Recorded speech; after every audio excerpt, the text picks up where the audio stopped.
From Japan to Europe to the North Pole, it seems like everyone has adopted high-speed rail while North America has been left at the station. And as an economist and as someone who freaks out during turbulence on airplanes, I am personally excited to see high-speed rail integration across North America. So today I want to talk about why we don't have bullet trains yet, the current high-speed rail plans across the US and Canada, and the economic impacts that those plans will have. It's a lot to go over, so please be sure to like this video and subscribe if you are new, and let's get right into it.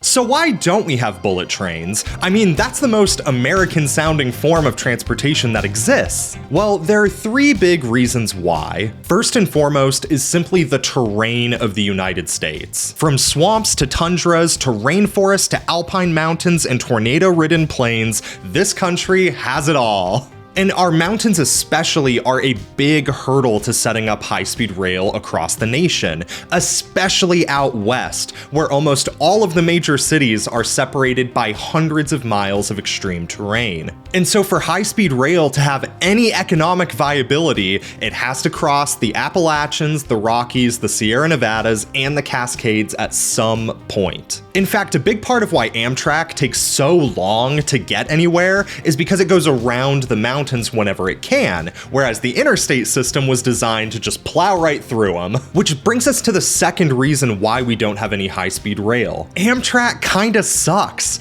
and that's really damaged the public perception of passenger rail in the US. Now, I personally love Amtrak, and I've taken it literally 20 times across the country. But Amtrak gets a really bad rap in America because of how often it is delayed. The California Zephyr, the line that I often take, stretches for 2,400 miles from San Francisco to Chicago, which is nearly 500 miles longer than the Orient Express takes from Paris to Istanbul. And that's only getting you from the West Coast to the Midwest. But the sheer size of America notwithstanding, Amtrak gets delayed so often because it does not own the tracks that it uses. The United States has a lot of cargo rail from the East Coast to the West Coast, and almost all of it is owned by Union Pacific. So whenever you take Amtrak, you are at the mercy of cargo rail outside of every single major US city,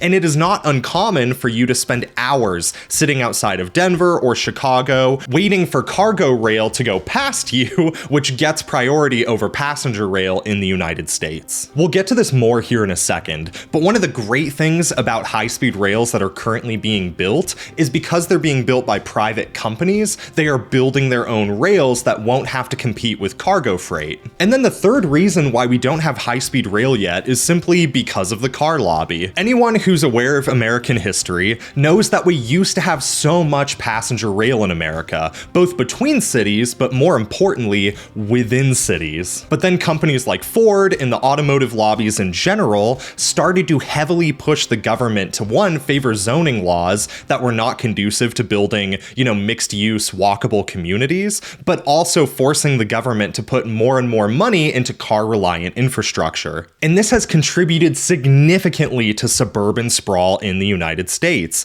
and created a negative cycle where the more we spread out, the more dependent we are on cars, and the more dependent we are on cars, the more we're accustomed to them, and the less willing we are to use mixed zoning, which is stuff that would actually fix our suburban sprawl issues, and even do things like help the environment and fix our mental health by getting rid of traffic. But I digress.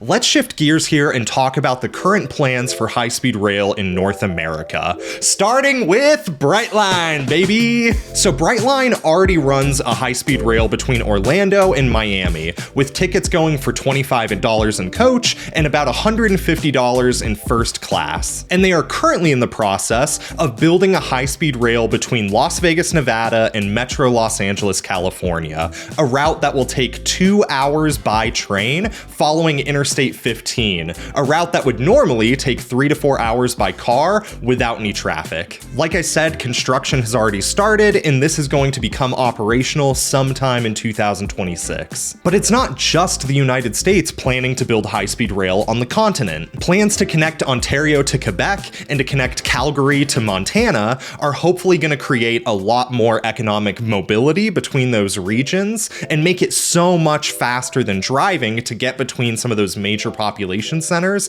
and national parks in the Rocky Mountains. Eventually, these high-speed routes hope to connect to both existing passenger rail as well as newly created rail to finally create a network of passenger rail that spans across all of North America. Private companies are also currently funding their own high-speed rail projects in California, Texas, the Pacific Northwest, and the East Coast. And even Amtrak is working on bolstering their fleet to create a more competitive and enjoyable experience so that they can compete with these private companies that are setting up their own rail networks. And thus far, the US Department of Transportation has set aside $1.2 trillion to dedicate to both of these projects, with over 50% of that money set aside for newly created infrastructure. And that is a big chunk of change to be spending. So what are going to be the economic impacts of building high-speed rail across the United States? Well, on the positive side, high-speed rail will help increase local wages and decrease housing costs. The ability to commute quickly and easily to a city that's 200 miles away